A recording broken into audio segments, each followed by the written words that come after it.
One point of time NEET apply చేసే వాళ్ళలో 80-85% ఆ రెండు కాలేజ్ ఉన్నారు. మొత్తం అప్లై చేసే వాళ్ళు తెలుగు వాళ్ళ నుంచి అందరు అదే స్టూడెంట్, అదే హాల్ టికెట్ నెంబరు, వాళ్ళ టీ షర్ట్ మార్చారు, వాయిస్ మార్పించారు. నలుగురు కాదు అదే పిల్లవాడు మాట్లాడుతుంది. నలుగురు కాలేజ్ ఎవిడెన్స్ అదే వీడియో ఉంది, నా ఛానల్ వాళ్ళు చూడొచ్చు. 2 years ఒక టీచర్ స్టూడెంట్ చెప్పిన తర్వాత 2 years అయిపోయిన తర్వాత బయట కనబడితే వాడు అన్న స్టూడెంట్ కథ గుర్తుపట్టాడు. 2 ఏళ్ళు ఆయన క్లాస్ విన్నోడు కూడా వీడియో స్టూడెంట్ అని చెప్పి చాలా మంది టీచర్స్ గుర్తుపట్టాడు. ఒక ఎమోషనల్ కనెక్ట్, ఒక గైడెన్స్, ఒక మెంటర్షిప్ అది ఎక్కడ లేదు. అది ఎక్కడ ఉంది సోకాల్ నెంబర్ 1 నెంబర్ 2 కాలేజీలో. సో అందుకనే ఎమోషనల్ క్వశ్చన్ మిస్ అవుతున్నాడు. అందుకనే వాడు స్ట్రెస్ అవుతున్నాడు. వాడిని పట్టించుకునేవాడు లేడు, వాడు మాట వినేవాళ్ళు లేడు, వాడు బాధ అర్థించుకునేవాళ్ళు లేడు. అందుకే డిప్రెస్ అవుతున్నాడు. దాని దురదృష్టవశాత్తు కొంతమంది సూసైడ్ చేసుకుంటారు. అది పట్టండి కాలేజ్ అని చెప్పాను. ఆ 2 కాలేజీలు 3 కాలేజీలు అంటుంటే ప్రేక్షకులు కూడా అర్థమవుతుంది అనుకుంటాను. ఒకటి రెండు అడ్వర్టైజ్మెంట్స్ ఇచ్చే కొన్ని కాలేజీలు ఉన్నాయి. సో దాంట్లో ఫ్యూడల్ స్ట్రక్చర్ ఉంటుంది, నాకైతే అనిపిస్తుంది. Absolutely correct.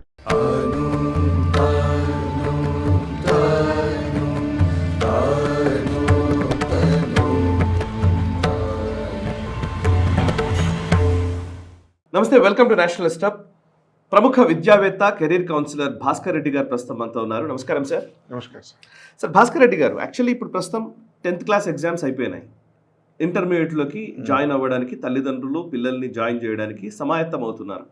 ఖచ్చితంగా ఈ టైంలో ఏంటంటే పేపర్లో అడ్వర్టైజ్మెంట్లు, న్యూస్ ఛానల్లో అడ్వర్టైజ్మెంట్లు విపరీతంగా వస్తూ ఉంటాయి. ఇట్లాంటి టైంలో చాలామందికి అంటే ఇంటర్మీడియట్ అనగానే చాలా important, turning point of the life. ఒక రకంగా చెప్పాలంటే మన జీవితంలో, మన కెరీర్కి సంబంధించి టర్నింగ్ పాయింట్ అది ఇంటర్మీడియట్. 10th క్లాస్ నుంచి ఇంటర్మీడియట్లోకి వచ్చినటువంటి విద్యార్థిని ప్రెషర్ కుక్కర్ లాంటి కాలేజీల్లో పడేసే పరిస్థితుల్లోకి మనం చాలా సార్లు చూస్తున్నాం. మనం కూడా మాట్లాడుకున్నాం ఎన్నోసార్లు, ఎన్నో ఫోరమ్స్లో కలిసినప్పుడు. ప్రెషర్ కుక్కర్ లాగా మారిపోతున్నాయని. ఆ ఒత్తిడి, విపరీతమైన ఒత్తిడిని తట్టుకోగలిగితేనే కానీ వాడు జేఈఈ, నీట్ ఇట్లాంటి క్రాక్ చేయలేడు. సో ఎంసెట్ ఇప్పుడు జేఈఈ అనేది ఇప్పుడు అందరి లక్ష్యం, 6వ తరగతి నుంచే నేర్పుతున్న నేపథ్యాలు ఉన్నాయి కాబట్టి. సో ఇప్పుడున్న పరిస్థితుల్లో ఇంటర్మీడియట్ కాలేజ్ అనేది ఒక ప్రెషర్ కుక్కర్ లాగా ఉండాల్సిందే. అక్కడ అలాంటి వాతావరణం ఉంటేనే వాడు ఏమైనా కాంపిటేటివ్ ఎగ్జామ్స్ని వాడు హ్యాండిల్ చేయగలుగుతాడు పిల్లడు అని చెప్పేసి అనుకుంటున్నటువంటి నేపథ్యం కూడా ఉంది కదా. మీరేమంటారు? మీ అభిప్రాయం ఏంటి? ఒక ఇంటర్మీడియట్ విద్యార్థికి ఉండాల్సిన లక్షణాలు, లేకపోతే కాలేజ్కి ఉండాల్సిన అంటే సార్, ఇప్పుడు ప్రెషర్ తోటి ఉండే చదువులు అని మీరు అన్నారు. ఇప్పుడు ప్రెషర్ తోటి చదివితే ప్రెషర్ పడదాం, కష్టపడదాము, స్ట్రెస్ భరిద్దాం, అయినా రిజల్ట్కి ఏమైనా గ్యారంటీ ఉందా? బెటర్ రిజల్ట్ వచ్చే అవకాశం ఉంటే సరే పడదాం, అది కూడా లేదు. ఇప్పుడు స్టాటిస్టికల్ చూస్తే మీరు సో కాల్డ్ నెంబర్ 1 నెంబర్ 2 చెప్పుకునేటువంటి కాలేజీల యొక్క స్టాటిస్టిక్స్, సో ఆల్టర్నేట్గా ఈ 10-15 ఏళ్ళ నుంచి ఈ మధ్య యంగ్ ఐఐటియన్స్, ఐఎమ్స్, సో మంచి ఉద్దేశంతో పెట్టినట్టు కాలేజీల యొక్క స్టూడెంట్ యొక్క రిజల్ట్ స్టాటిస్టిక్స్ చూస్తే ఈ సోకాల్ నెంబర్ 1 నెంబర్ 2 కాలేజీలో వచ్చినటువంటి సక్సెస్ రేట్ కంటే పెద్దగా ప్రచారము పేర్లేనటువంటి న్యూ ఏజ్ కాలేజెస్, యంగ్స్టర్స్ పెట్టినటువంటి కాలేజీల యొక్క సక్సెస్ పర్సెంటేజ్ చాలా ఎక్కువ ఉంది. అంటే స్ట్రెస్ అనేది ఇక్కడ పాయింట్ ఏంటంటే, కొంతమంది స్ట్రెస్ అనగానే ఏమనుకుంటారంటే స్ట్రెస్ పడాల్సిందే సక్సెస్ కోసం. Are you serious? నిజంగానా?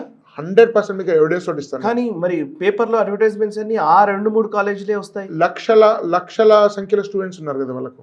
సో ఒక ఉదాహరణకు మీ ప్రాబబ్లీ 70% పైన స్టూడెంట్స్ తెలంగాణ ఐపీలలో ఆ 2 కాలేజీలు అవుతున్నారు. 70-80% మధ్యలో ఓన్లీ ఆ 2 కాలేజీలు చదివే వాళ్ళు ఉన్నారు. జేఈ అప్లై చేసే వాళ్ళు. Okay. One point of time NEET apply చేసే వాళ్ళలో 80-85% ఆ 2 కాలేజీలు ఉన్నారు. మొత్తం అప్లై చేసే వాళ్ళు తెలుగు వాళ్ళ నుంచి. సో అంటే మీకు 70-80% ఒక్కొక్క 2 కాలేజీలు మీకు చదువుతున్న వాళ్ళు ఉన్నప్పుడు, అంటే జేఈ నీట్ అప్లై చేసే వాళ్ళు సో ఉన్నప్పుడు సహజంగా 70-80% రిజల్ట్స్ వాళ్ళకి న్యాచురల్గా రావాలి కదా. అది న్యాచురల్ శాంపిల్ కదా మ్యాథమెటిక్స్. మీరు కూడా సో కాబట్టి 10లో తెలంగాణ ఏపీ నుంచి 10లో 7 వస్తే 7 రావడమే కదా సహజంగా, దానిలో గొప్ప ఏమున్నది. సో మీరు ఇప్పటివరకు ఒక ఛాలెంజ్ చేస్తున్నాను. సోకాల్ నెంబర్ 1 కాలేజ్ను ఏ పెద్ద కాలేజీకైనా తెలంగాణలో ఇప్పుడు ఈ మధ్య కోటా నుంచి కాలేజెస్ వచ్చినాయి, ఢిల్లీ నుంచి కాలేజెస్ వచ్చినాయి, సో హైదరాబాద్ నిండా మీరు హోర్డింగ్స్ కనిపిస్తున్నాయి. ఏ కాలేజీకైనా మా కాలేజీలో ఈ బ్రాంచెస్ ఉన్నాయి, ఇన్ని బ్రాంచెస్ ఉన్నాయి, ఇంతమంది చదువుతున్నారు, ఇన్ని వేల మంది చదువుతున్నారు, ఇంతమందికి దీనిలో సీట్లు వచ్చినాయి. సో ఎవరెవరు ఎక్కడ జాయిన్ అయ్యారనే దాని మీద ఒక వెబ్సైట్లో పెట్టమని చెప్పండి ఎవరినైనా. నేను ఒక ఛాలెంజ్ చేస్తున్నాను. హైదరాబాద్లో మనం షూటింగ్ చేస్తున్న పక్కనే చాలా కాలేజెస్ మాదాపూర్లో, మాకు ఏ బ్రాంచెస్లో అడ్మిషన్ తీసుకున్నాము, మా దగ్గర ఉండే స్ట్రెంగ్త్ ఎంత, ఎన్ని బ్రాంచెస్లో నడుస్తున్నాయి అనేది అఫీషియల్ ఒక స్టేట్మెంట్ ఇవ్వని చెప్పండి. ప్రెస్ మీట్ పెట్టి నేను ఏం అడగట్లేదు. నంబర్ ఆఫ్ బ్రాంచెస్ ఎన్ని నేను చెప్పండి మాదాపూర్లో. బ్రాంచ్ మీరు ఇది మాదపల్లి చూడండి, అక్కడ కాలేజీ మీరు ఏదో అనుకుంటారు, అది మీరు కూడా కాలేజీ ఉన్నట్టు కూడా తెలియదు, బోర్డు కూడా ఉండదు కాలేజీకి, పర్మిషన్స్ ఉండవు, ఇన్ని వేల మంది అవుతున్నాయి ఎవరికి తెలియదు. అంటే ఇప్పటికి అఫీషియల్ వెబ్సైట్లో వాళ్ళ నెంబర్ ఆఫ్ కాలేజెస్ ఎక్కడ ఇప్పటికీ డాటా లేదు, ఎంతమంది అవుతున్నారో డాటా లేదు, ఎన్ని రిజల్ట్స్ వచ్చాయో డాటా లేదు. కేవలం 100 లోపు 200 లోపు ర్యాంకుల పేపర్ అవుట్ ఉంటుంది. దానిలో కూడా అనేక సార్లు లాస్ట్ టైం ఒక స్టూడెంట్ ఒక ర్యాంక్ నేను దాన్ని ఎక్స్పోజ్ చేసి వీడియో చేశాను. సో ఒక్కటే స్టూడెంట్కు 4-5 కాలేజీలు మావని క్లెయిమ్ చేసుకున్నాయి. దానిలో తెలుగు కాలేజ్ ఉంది, బెంగాల్ నుంచి ఉన్నటువంటి కాలేజ్ ఉంది, దాని కోటా నుంచి వచ్చే కాలేజ్ ఉంది.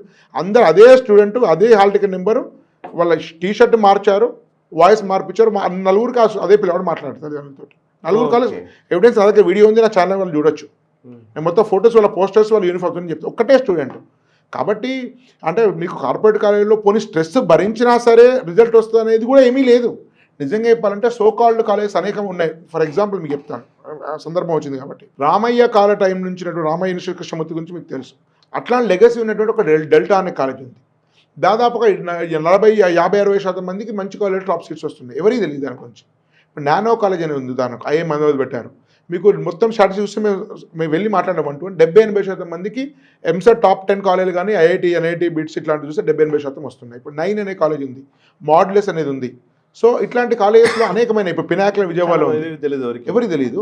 ఉదాహరణ మీరు ఎవరినైనా తీసుకుంటే ర్యాండమ్ శాంపిల్ తోటి చాలా వరకు 70-80% సీట్స్ మంచి కాలేజ్ సీట్స్ వస్తాయి, అందరికీ ఐఐటీ వస్తుందని చెప్పాను. కాబట్టి ఇక్కడ పాయింట్ ఏంటంటే మిడిల్ క్లాస్ వాళ్ళు ఏమనుకుంటుంటే స్ట్రెస్ పడాల్సిందే, భరించాల్సిందే, సక్సెస్ కొని చేయాలి, 2 years కష్టపడుతుంది, అది రావట్లేదు అని చెప్తున్నాను. అంటే ఆ మోడల్ అనేది స్ట్రెస్ తోటి తీసుకునేటువంటిది రావట్లేదు. ఎందుకో మీకు 2 నిమిషాలు చెప్తాను. సో మన పర్ క్లాస్ స్ట్రెంత్ అనేది 40 అనేది సిబిఎస్ఈ అఫీషియల్గా national education policy recommendation. CBSE అంటే ఎన్సీఆర్టీ సంబంధించిన ప్రొఫెసర్ కలిపి 40 మంది క్లాస్లో ఉండాలనేది ఒక రికమెండేషన్. అది సైంటిఫిక్గా కూడా 40 మ్యాక్సిమం, ఇంకా యాక్చువల్లీ 25 మందే ఉండాలి. కానీ ఇండియా లాంటి పాపులేషన్లో మీరు 40 మంది లేకుంటే అది వైబుల్ కాదు, ఫీ పెరిగిపోతుంది. ఒక క్లాస్లో 70-80 మంది ఉంటారు. యావరేజ్ స్ట్రెంత్ 70-80 మంది సోకాల్ నెంబర్ 1 నెంబర్ 2 కాలేజీలో. మీరు కోటా నుంచి అని చెప్పి మధ్య ప్రచారం చేస్తున్నారు. కొన్ని కాలేజ్ కోటాలో 300 మంది క్లాస్ ఉండి మైకులు పెట్టే చెప్పే కాలేజెస్ ఉన్నాయి, 300 ఇన్ క్లాస్. సో కాబట్టి బేసికల్గా ఏమవుతుంది సార్, 2 years ఒక టీచర్ స్టూడెంట్ చెప్పిన తర్వాత 2 years అయిపోయిన తర్వాత బయట కనబడితే వాడు స్టూడెంట్ కథ గుర్తుపట్టాడు. 2 ఏళ్ళు ఆయన క్లాస్ విన్నోడు కూడా వీడు స్టూడెంట్ అని చెప్పి చాలా మంది టీచర్స్ గుర్తుపట్టాడు. అంటే టీచర్ స్టూడెంట్ మధ్య మీరు ఓన్లీ లెక్చర్ మెథడ్లో 3 గంటల పాటు చెప్పడం అనేది పెద్ద రిలవెన్స్ కాదు. ఆన్లైన్ లెసన్స్ ఇప్పుడు యూట్యూబ్ చేస్తే అన్ని సంబంధించినటువంటి ఇండియాస్ బెస్ట్ లెక్చర్స్ కూడా మీకు ఆన్లైన్లో ఉన్నాయి. ప్రాబ్లం ఏంటంటే టీచర్ స్టూడెంట్ మధ్య ఉండేటువంటి ఒక ర్యాపో, ఒక ఎమోషనల్ కనెక్ట్, ఒక గైడెన్స్, ఒక మెంటర్షిప్, అది ఎక్కడ లేదు. అది ఎక్కడ ఉంది సోకాల్ నెంబర్ 1 నెంబర్ 2 కాలేజీలో. సో అందుకనే ఎమోషనల్ క్వశ్చన్ మిస్ అవుతున్నాడు. అందుకనే వాడు స్ట్రెస్ అవుతున్నాడు. వాడిని పట్టించుకునేవాడు లేడు, వాడు మాట వినేవాడు లేడు, వాడు బాధ అర్థించుకునేవాడు లేడు. అందుకని డిప్రెస్ అవుతున్నాడు. దాని దురదృష్టవశాత్తు కొంతమంది సూసైడ్ చేసుకుంటారు. అది కొట్టండి కాలేకని చెప్పాను, ఆ వ్యవస్థ వల్ల చాలా వాటిలో జరుగుతుంది అది. సో కాబట్టి బేసిక్గా మనం అర్థం కావాల్సింది ఏంటంటే, మీరు అనేది ఏంటంటే స్ట్రెస్ దానివల్ల ఫలితం రావడం లేదని చెప్తున్నాను. స్ట్రెస్ ఉందా లేదనేది ఒక అంశం. ఆ స్ట్రెస్ వల్ల నష్టం జరుగుతుంది, వాడికి రావాల్సిన స్టాండర్డ్ రావట్లేదు. ఉదాహరణ పరుగు పందెంలో ముందు వాడు 10 మందో గెలుస్తున్నారు, 10-15 మంది గెలుస్తున్నారు, మిగతా వాళ్ళు తొక్కిసలాట్లు వాడు నలిగిపోతున్నారు పాయింట్. సో దానివల్ల ఏంటంటే అది ఫెయిల్యూర్ మోడల్. సార్ యాక్చువల్లీ ఇందులో ఇంకోటి, మీరు ఫెయిల్యూర్ మోడల్ అన్నప్పుడు నేను యాజ్ ఎ జర్నలిస్ట్ నాకు నిజంగా కొన్ని ఇన్స్టిట్యూట్, మీరు ఇందాక చెప్పిన కొన్ని 2 కాలేజీలు 3 కాలేజీలు అంటుంటే ప్రేక్షకులు కూడా అర్థమవుతుంది అనుకుంటున్నాను. 1 2 అడ్వర్టైజ్మెంట్స్ ఇచ్చే కొన్ని కాలేజీలు ఉన్నాయి. సో దాంట్లో ఫ్యూడల్ స్ట్రక్చర్ ఉంటుంది, నాకైతే అనిపిస్తుంది. అబ్సల్యూట్లీ కరెక్ట్, ఫ్యూడల్ స్ట్రక్చర్ కదా అది. అంటే ఒక రకంగా చెప్పాలంటే కొంతమందికే, అంటే మళ్ళీ అందులో కూడా మళ్ళీ కొంతమంది సెగ్రిగేట్ చేసి బాగా హై ర్యాంక్స్ వచ్చే అవకాశాలు ఉన్న వాళ్ళకి ఒక రకమైన విద్యా బోధన, ఇంకొకరికి ఇంకో విద్యా బోధన, ఇవి ఉంటాయి. ఇంకోవైపు పిల్లల్ని మరీ ఎలాగంటే అసలు ఇట్లా గొర్రెల మందలాగా ట్రీట్ చేసినటువంటి దాఖలాలు ఉంటాయి. కంబైన్డ్ స్టడీస్ పేరిట, ఏదో నైట్ స్టడీస్ పేరిట, వాటి పేరిట. ఒకసారి ఆ స్ట్రక్చర్ గురించి చెప్తారా, why that model is not relevant today అనేది? సార్ బేసికల్గా ఏంటంటే సార్, యాక్చువల్గా కొన్ని మ్యాటర్స్ అంటే బేసికల్గా ఏమైందంటే సార్, ఒకప్పుడు ఈ సిస్టమ్ అంతా ఒక 30-40 ఏళ్ళ కింద క్రియేట్ అయింది. సో 30-40 ఏళ్ళ కింద మోడల్ బేసికల్గా ఏంటంటే ఆ మోడల్ కొంతవరకు అప్పుడు వర్క్ అయి ఉండొచ్చు. ఎందుకంటే అప్పుడు కొద్ది మందికే ఒక మంచి ఎడ్యుకేషన్ అందుబాటులో ఉంది.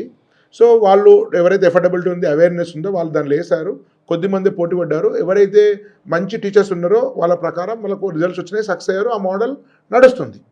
కానీ ప్రస్తుత పరిస్థితి ఏంటంటే ఇప్పుడు కొద్ది మందికి అందుబాటులో లేదు. ఇప్పుడు ఎఫర్డబిలిటీ ఉంది. చాలామంది ఒకప్పుడు నేను 12-13 ఏళ్ళ కింద మా రిలేటివ్ చదువుతున్నప్పుడు మాదాపూర్లో ఫీజు 2 లక్షలు. ఇప్పటికి 2 లక్షల లోపే ఇస్తున్నారు అదే ఫ్యాకల్టీ స్టాండర్డ్స్ తోటి. ఎఫర్డబిలిటీ వచ్చింది. నంబర్ ఆఫ్ ఫ్యాకల్టీస్ మొత్తం హైదరాబాద్లో మాదాపూర్కి ఎందుకు వచ్చారంటే మాదాపూర్లోనే కొద్దిమంది 5-10 మంది ఐఐటీ కోచింగ్ ఇచ్చేవాళ్ళు ఉండేవాళ్ళు, బయట ఎక్కువ లేకుండా. ఇప్పుడు సిద్దిపేట లాంటిలో కూడా మీకు బెస్ట్ కోచింగ్ ఉంది, విజయవాడలో కూడా ఉంది, కరీంనగర్లో కూడా ఉంది, వరంగల్లో ఉంది. చాలామంది యంగ్ ఐఐటియన్స్ వీళ్ళందరూ వచ్చేసి వాళ్ళొక టీచింగ్ మీద ప్యాషన్ తోటి వచ్చి చాలామంది వందల సంఖ్యలో మంచి ఫ్యాకల్టీస్ ఉన్నారు. కాబట్టి అప్పుడు ఆల్టర్నేట్ లేదు. సో ఇప్పుడు చాలా రకాల ఆల్టర్నేటివ్ కాలేజెస్ వచ్చినాయి. నెంబర్ 1. నెంబర్ 2 అనేది మీరంటే ఆ ఫ్యూడల్ సిస్టము అంటే మాకు ఎడ్యుకేషన్ సైకాలజీ దాన్ని లెక్చర్ మెథడ్ అంటారు. నేను చెప్తాను, నువ్వు విను, అంతే. ఇంటరాక్షన్ ఉండదు. సో ఇప్పుడు ఇంటరాక్షన్ చాలా అవసరం. సో ఇంటరాక్టివ్ అనేది real better teaching method psychology ప్రకారం కూడా. సో ఇప్పుడు ఆ మోడల్ అనేది వాళ్ళు లేదు, వాళ్ళు ట్రైన్ గారు, ఎందుకంటే 20-30 ఏళ్ళ నుంచి దాన్ని వచ్చారు. Second thing. థర్డ్ థింగ్ ఏంటంటే ప్రతి 10-15 ఏళ్ళకు జనరేషన్ మారుతుంది. సో ఇప్పుడు జనరేషన్ గ్యాప్ చాలా ఎక్కువ ఉంది. ఒక జనరేషన్ నుంచి జనరేషన్కు చాలా హ్యూజ్. మా తాతలు మన ముత్తాతలు ఒకటే తిరిగి బతికారు. సో మన నాన్నకు మనకు చాలా తేడా ఉంది. మనకు మన పిల్లకు చాలా ఒక 5-6 జనరేషన్లు ఉన్నంత తేడా ఉంది. వాళ్ళ ఆలోచనలో కానీ వాళ్ళ ఇంపల్సెస్లో కానీ అన్నిట్లో ఉంది. సో ఇప్పుడు జెన్జీ అంటున్నారు. ఈ జెన్జీ అనేది యూనిక్ కైండ్ ఆఫ్ జనరేషన్ ఇప్పుడు. సో వీళ్ళను ఏ ప్రపంచంలో ఎన్నడూ ఇట్లాంటి జనరేషన్ చరిత్ర చూడలేదు. సో వీళ్ళు చాలా ఎమోషనల్, చాలా తెలివైన వాళ్ళు, సెల్ఫ్ రెస్పెక్ట్ ఉండేవాళ్ళు, ఒక యూనిక్ కైండ్ ఆఫ్ బిహేవియర్ ఉన్నటువంటి జనరేషన్. ఈ జనరేషన్కు అసలు ఈ ఎప్పుడైతే ఈ సోకాల్ నెంబర్ 1 కంప్లీట్లీ అవుట్డేటెడ్ అండి. ఎందుకంటే అవి ఒక 3 జనరేషన్ల కింద ఉన్నటువంటి దానికోసం డిజైన్ అయినటువంటి కరికులం. అందుకనే ఎన్నడూ లేనంత విధంగా ఈ లాస్ట్ 4-5 ఏళ్ళలో డిప్రెషన్స్, సూసైడ్స్, హోమ్ సిక్స్ కనీసం 10-15% మంది స్టూడెంట్స్ మీకు బడ్జెట్ 1 మంత్లో డ్రాప్ అయిపోతున్నారు. డ్రాప్ అయ్యి మళ్ళీ టౌన్లో చిన్న కాలేజ్ చదువుతున్నారు. కాబట్టి అనేక రకాల రీజన్స్ ఉన్నాయి. ముఖ్యంగా ఇప్పుడు ఆల్టర్నేటివ్ ఇంతకుముందు చెప్పినటువంటి పేర్లు అనేక ఆల్టర్నేటివ్ కాలేజెస్ వచ్చినాయి. దానిలో చాలా క్లాసుల్లో 30, 35, 40, 45 ఈ స్ట్రెంతే మెయింటైన్ చేస్తున్నారు. ఒక ఫ్రెండ్లీ అప్రోచ్, చిన్న గేమ్స్ ఉంటున్నాయి, క్లబ్స్ ఉంటున్నాయి, ఒక ఎంటర్టైన్మెంట్ ఉంది, ఒక బ్రదర్లీ అప్రోచ్ ఉంది. స్టూడెంట్ టీచర్ మీద సెటర్ వేసేంత చనువు ఉంది. కానీ ఇంటర్మీడియట్లో అది అవసరమా? అంటే బేసికల్గా ఇంటర్మీడియట్ అవసరం అంటే బేసిక్గా ఫస్ట్ మీరు చూస్తున్నాము.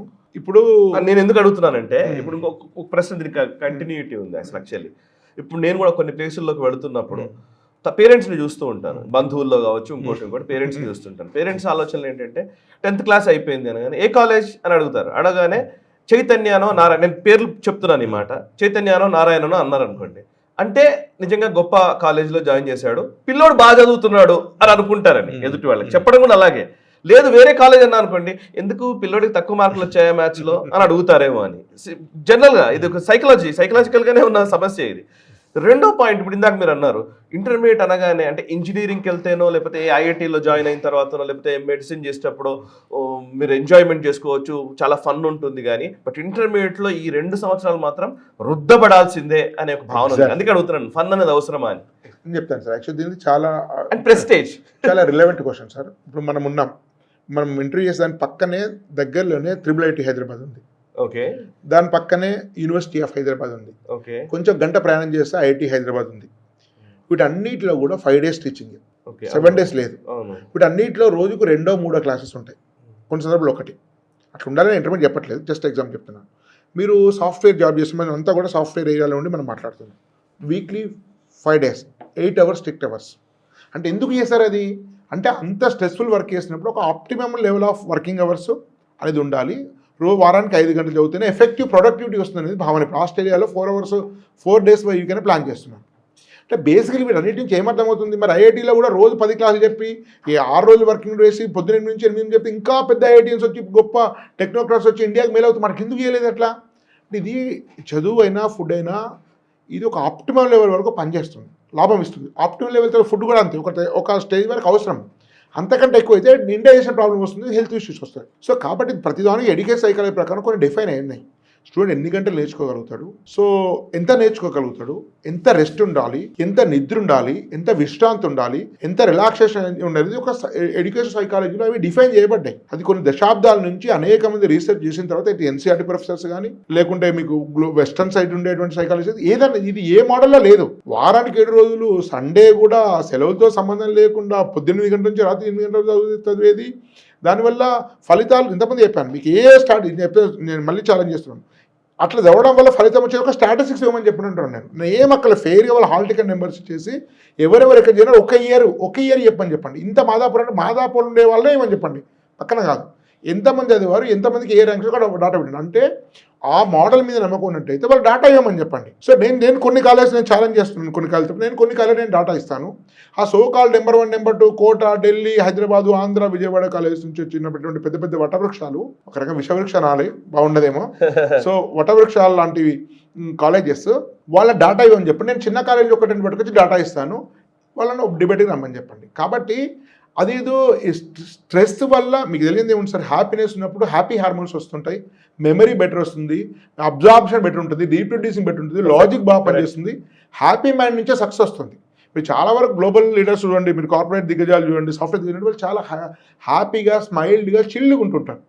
సో అది వాళ్ళు మీకు స్ట్రెస్ పెట్టడం వల్ల రిజల్ట్ వస్తుంది అంటే మొత్తం ప్రపంచంలో ఉండేటువంటి సైన్స్ని కానీ, సైకాలజిస్టులు కానీ, ప్రొఫెసర్స్ని కానీ, అకాడమిషియన్స్ అందరినీ కూడా మనం అవమానించినట్టు. కాబట్టి అది ఇక్కడ కూడా ప్రపంచంలో వర్కౌట్ కాలేదు. ఒక proper optimal level of learning ఉండాలి. So optimal leveling of relaxation ఉండాలి. అన్న 8 గంటలు నిద్ర ఎందుకు ఇచ్చే అవసరం పడుతుంది మనిషికి, 24 గంటలు పని చేయొచ్చు కదా. సో కాబట్టి అది ఎక్కడ కూడా ప్రూవెన్ కాలేదు, అన్సైంటిఫిక్. పేరెంట్ మన తెలంగాణలో ఏపీ ఉండాలంతా కూడా ఎక్కువ మంది first generation, second generation parents వాళ్ళంతా ఇన్నోసెంట్. వాళ్ళు నమ్ముతారు, ఒక నెరేటివ్ బిల్డ్ చేస్తారు. ఐఐటి అంటే ఇట్లా మొత్తం నిద్రాహారం లేకుండా స్ట్రెస్ అయితేనే వస్తుందని చెప్పి వాడిని డిఫెండ్ చేసుకోవడం కోసం ఒక నెరేటివ్స్ బిల్డ్ చేసి ఆ నెరేటివ్స్ ద్వారా వందల వేల కోట్ల రూపాయల సామ్రాజ్యాన్ని సృష్టించుకున్నారు. వాడి బిజినెస్ కోసం క్రియేట్ చేసి పడ్డటువంటి నెరేటివ్. ఇంకా ఫైనల్గా ఇంకో విషయం ఏంటంటే సార్, ఇప్పుడు ఐఐటి నీట్ మీరు చాలామంది స్టాటిస్టిక్స్ తెలియదు, 14 లక్షల మంది జేఈ అప్లై చేశారు సార్ మొన్న. ఇప్పుడు సెకండ్ సెషన్ అయిపోతుంది. 20-25 లక్షల మంది నీట్ అప్లై చేశారు. మీరు జేఈ విషయంలో 14 లక్షల మంది అప్లై చేస్తే 17,000 సీట్లు ఉన్నాయి ఐఐటీలు, 17,000. మా ఐఐటి, ఎన్ఐటి, త్రిబుల్ ఐటీస్ ఇట్లాంటి అన్ని కలిపి బిట్స్ లాంటివి కలిపినా కూడా మ్యాక్సిమం ఉండే సీట్లు 50,000. దానిలో కంప్యూటర్ సైన్స్ మన వాళ్ళందరూ తెలుగు వాళ్ళ కంప్యూటర్ సైన్స్ అట్లాంటి మొత్తం సీట్ల సంఖ్య మ్యాక్సిమం 15,000. ఇప్పుడు అన్ని ప్రెస్టీజియస్ ఇన్స్టిట్యూట్ ఉండే సీట్లు కూడా 50,000 అంటే 3%, 4%. సో ఓసీ వాళ్ళకైతే మీకు 1% మాత్రమే రావాలి. అంటే మొత్తంలో మ్యాక్సిమం సక్సెస్ పర్సెంటేజ్ వాళ్ళ లెక్క ప్రకారం 3%. మరి 3% వాళ్ళకు సక్సెస్ అనుకోండి, వాళ్ళ భాషలో చెప్తే. మరి మిగతా 97% గురించి పట్టించుకోవాల్సిన అవసరం లేదా? వాడికి ఒక ఆప్షన్ ఇవ్వాలి కదా, వాడికి ఒక గైడెన్స్ ఇవ్వాలి కదా, వాడికి బెటర్ లెర్నింగ్ ఇవ్వాలి కదా. సో ఇంకొక బేసికల్గా ఏంటంటే, ఎవరైతే కాస్త తక్కువ స్థాయిలో ఉంటారో వాళ్ళకు బెటర్ టీచర్ కావాలి, బెటర్ కేరింగ్ కావాలి. టాపర్స్ అందరికీ ఒక ₹1 కోటి ప్యాకేజ్ చేసేసి వాడిని పెట్టి రాజమర్యాలు చేసి మిగిలిన వాళ్ళందరూ కూడా పనికి వాళ్ళ లెక్చర్ పెట్టి వాడిని ఇన్సల్ట్ చేస్తే వాడు నాశనం అయిపోతున్నాడు. కాబట్టి నిజంగా కావాల్సిన అన్ని రకాల స్టూడెంట్స్కు same kind of teachers, same kind of respect, same kind of మీకు examination, same kind of curriculum, same kind of comforts ఇవ్వాలి కదా. అది ఈక్వాలిటీ కదా. టాపర్స్ 1% మాత్రమే టాప్ లెక్చర్స్ పెడతాను, మిగతా వాళ్ళంతా పనికి మాలు పెడతా అంటే అందుకే కోటాలో ఒక జోక్ ఉంది అన్నట్టు, బ్యాంకర్స్ బ్యాచ్ ర్యాంకర్స్ బ్యాచ్ అంటున్నట్టు. సో వాడు ర్యాంకర్స్ బ్యాచ్ ఉంటుంది, వాడు ఫీజు కట్టాడు, వీడే డబ్బులు ఇస్తాడు, వాడికి కొనుక్కుంటాడు, వాడు జాయిన్ అయినందుకు. బ్యాంకర్స్ బ్యాచ్ వీళ్ళందరూ వాడికి ఫండింగ్ చేయాలి, వీళ్ళంతా బ్యాంకర్స్ అన్నట్టు, లో స్టూడెంట్స్ అంటారు. సో కాబట్టి అది అవుట్డేటెడ్, అట్లాంటి సిస్టమ్ ప్రమాదకరం యాక్చువల్లీ. ఓకే సార్, చివరిగా ఇప్పుడు మనం 10th ఎగ్జామ్స్ అయిపోయినాయి కాబట్టి చాలా మంది ప్రేక్షకులు చూస్తున్న వాళ్ళు, ఈవెన్ తల్లిదండ్రులు లేదా వాళ్ళ రిలేటివ్స్, ఫ్రెండ్స్, పిల్లలు ఎవరో ఒకరు ఉండుంటారు ఇప్పుడు ఈ వీడియో చూస్తున్న వాళ్ళు. ఫస్ట్ కాలేజీని చూస్ చేసుకోవాలంటే ఉండాల్సినటువంటి మినిమం థింగ్స్ ఏంటి? అండ్ ఆప్షన్స్ లేకపోవడం కూడా ఒక వన్ ఆఫ్ ద ఇష్యూగా అనిపిస్తుంది. ఆప్షన్స్ లేకపోవడం అంటే 10th అయిపోగానే ఏంటి అనగానే 1-2 కాలేజీల పేర్లే కనబడుతూ ఉన్నాయి. అదే మొత్తం ఇప్పుడు ఇందాక చెప్పిన దాంట్లో మేజర్ స్టూడెంట్స్ జాయిన్ అవుతున్నటువంటి షేర్ అంతా దాంట్లోనే ఉంది. బట్ ఆల్టర్నేట్స్ ఉన్నాయా? ఎలాంటి కాలేజీలు ఉన్నాయి? ఎలా చూస్ చేసుకోవచ్చు? ఏంటి సార్? యాక్చువల్గా మనం అనుకుంటున్నాము పేరెంట్స్ మున్పట్ల లేరు సార్, చాలా ఆలోచిస్తాం. బేసిక్గా మున్పట్లో పేపర్ ఎవరికి ట్యాప్ ర్యాంక్ వస్తే పేపర్ న్యూస్ చూసేసి, ఈనాడు పేపర్ న్యూస్ చూసేసి ఆ ర్యాంక్ ఎవరికి ఎక్కువ ర్యాంక్స్ దాని నుంచి బ్లైండ్ జాయిన్ అయ్యేవారు. పిఆర్ వస్తే పిఆర్ ఇంటికి వస్తే ఇంటి దగ్గర ఫీజు కట్టేవాడు. ఈవెన్ 10 ఏళ్ల క్రితం, 8 ఏళ్ల క్రితం కూడా ఇంటి దగ్గర ఫీ కట్టుకునే వాళ్ళు. ఫస్ట్ టైం వాళ్ళు బ్యాగులు పట్టుకొని కాలేజ్ అడ్రస్ వెతుక్కుంటూ ఫస్ట్ టైం కాలేజ్ చూసేవాళ్ళు. ఆ దగ్గర నుంచి ఒక్కొక్క పేరెంట్ 3 నెలలు 6 నెలలు టైం పెడుతున్నారు. ఒక్కొక్క పేరెంట్ 10 సార్లు విజిట్ చేస్తున్నారు. అన్ని రకాల క్రాస్ చెకింగ్ చేసుకుంటున్నారు. వాళ్ళకి క్లారిటీ వచ్చింది, ఎవడికో ర్యాంక్ వస్తే నాకు ప్రయోజనం కాదు, నా కొడుకు ఏంటి, నా బిడ్డకేంటి, వాడి కొడుకు బిడ్డ మీద ఇప్పుడు చాలామంది ఎడ్యుకేషన్ పేరెంట్స్ అయ్యారు కాబట్టి నా కొడుకు బిడ్డ మీద వాడికి అంచనా ఉంది. మున్పట్లాగా వెర్రిగా లేరు పేరెంట్స్. అందుకనే ఇప్పుడు సోకాల్ నెంబర్ 1 నెంబర్ 2 కల్లా every year last 2-3 years 30% admissions పడిపోతున్నాయి. అవునా? ఎవ్రీ ఇయర్ మీరు ఎవ్రీ ఇయర్ 10 నుంచి 20 కాలేజీలు క్లోజ్ చేసేస్తున్నారు. మీరు చూడండి, చాలా కాలేజ్ క్లోజ్ అయిపోయిన బిల్డింగ్స్ ఉన్నాయి. పేరంటే మారిపోతున్నాడు. అంటే ఆ నెరేటివ్ అనేది వర్కౌట్ కావట్లేదు. జనరేషన్ మారిపోయింది. ఐటీ పీపుల్ వచ్చారు. ఎవరైతే సోకాల్డ్ 1 నెంబర్ 1 నెంబర్ 2 కాలేజీలో చదువుకొని పేరెంట్స్ అయిన వాళ్ళ పిల్లలు ఇంటర్మీడియట్కి వచ్చే ఏజ్ వచ్చేసింది. సో వాళ్ళకి ఆ ఎక్స్పీరియన్స్ పోలేదు. ఈవెన్ దానిలో సక్సెస్ అయిన వాడు కూడా వాళ్ళని మళ్ళీ ఆ కాలేజ్ చేర్చట్లేదు. కాబట్టి అవన్నీ అవుట్డేటెడ్. కాబట్టి బేసిక్గా పేరెంట్ ఆలోచించాల్సింది, నా కొడుకు ఏంటి, నా బిడ్డ ఏంటి అనేది మీకు కొంచెం అంచనా ఉండాలి. రియల్లీ మీ వాడు 100లోపు ర్యాంక్ వస్తుంది, లేదా 1000లోపు ర్యాంక్ వస్తుంది, గ్యారంటీ అద్భుతమైన విద్యార్థి అన్నప్పుడు మీరు సోకాల్ 1-2 కాలేజ్ చేసినా మీరు నష్టం జరగదు అని చెప్తున్నాను. ఈ 1% ఇంకా లెస్ దాన్ 1% మెంబర్స్కు వాళ్ళు రాజమర్యాదలు ఇస్తే ఎందుకు పబ్లిసిటీ చేసుకోవాలి, దాని ద్వారా మార్కెట్ చేసుకుని వాళ్ళు బిజినెస్ చేసుకోవాలి. కాబట్టి వాళ్ళు ఏరితే చేయొచ్చు, నాకేం అభ్యంతరం లేదు. కానీ ఈ 99% విద్యార్థులకు మాత్రం ఈ సోకాల్ నెంబర్ 1-2 కాలేజ్ పని. ఎందుకంటే అది వాళ్ళ బిజినెస్ కోసం ఉన్నటువంటి కాలేజ్, బిజినెస్ డ్రివెన్ కాలేజెస్ అవి, స్టూడెంట్ డ్రివెన్ మోడల్స్ కాదు, ఈవెన్ టీచర్ డ్రివెన్ మోడల్స్ కూడా కాదు. కాబట్టి స్టూడెంట్ డ్రివెన్ కాలేజెస్ కంటే స్టూడెంట్ సెంట్రిక్ కోచింగ్ కానీ, స్టూడెంట్ సెంట్రిక్ కరికులం కానీ, స్టూడెంట్ సెంట్రిక్ ట్రీట్మెంట్ కానీ ఇవి కావాలి. సో అట్లాంటి కాలేజెస్ అనేవి సోకాల్డ్ బిగ్గర్ కాలేజ్ కాదు. ఎందుకంటే అవన్నీ ఆల్రెడీ ఒక స్టేజ్ తర్వాత ఏమవుతుందంటే సార్, ఫౌండర్ ఉండడు, ఇన్వెస్టర్సే డ్రైవ్ చేస్తుంటారు. ఇన్వెస్టర్స్ మోడల్స్ అవుతాయి. వాడికి బయట కంపెనీకి స్కూల్కి వెళ్ళి తేడా ఉంటుంది. వాడు ఇన్వెస్ట్ చేసే వాడికి వాడు నెంబర్సే చూస్తాడు. స్కూల్ కాలేజెస్ అనేవి మిగతా కంపెనీలాగా మనం పోల్చలేము. ఇది ఒక యూనిక్ కైండ్ ఆఫ్ థింగ్స్. వాడికి ఎమోషనల్ కనెక్ట్ ఉండాలి, విద్య పట్ల మమకారం ఉండాలి, స్టూడెంట్ పట్ల ఎఫెక్షన్ ఉండాలి. కన్సర్న్ లేకుంటే వాడు కాలేజ్ స్కూల్ నడపకూడదు, వాడు వేరే బిజినెస్ చేసుకోవాలి. కాకపోతే దురదృష్టవశాత్తు ఆ ఇన్వెస్టర్స్ అందరూ దీనిలో తీసుకొచ్చేసి ఇన్వెస్టర్ డ్రివెన్ మోడల్స్ అయిపోయినాయి. సో కాబట్టి మన పిల్లలకి ఎక్కడ చేస్తే ప్రయోజనం అనేది ఇంపార్టెంట్. దానిలో ఒక 4-5 మీకు చెప్తాను. పర్ క్లాస్ 10 40-40 దాటి ఉండకూడదు. ఫస్ట్ 80 మంది ఉండే కాలేజ్ చేరకూడదు, నెంబర్ 1.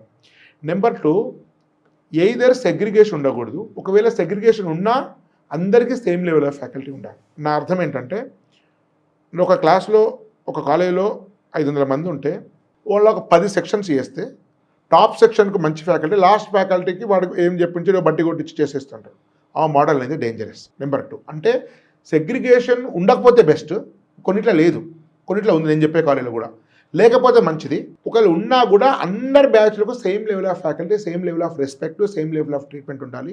ఒక స్టూడెంట్ మార్కులు తక్కువ వేసి ఇన్సల్ట్ చేసేది అనేది crime. You have no right. వాడు మార్కులు తక్కువ వస్తే నువ్వు ఇంప్రూవ్ చేయి, గైడ్ చేయి.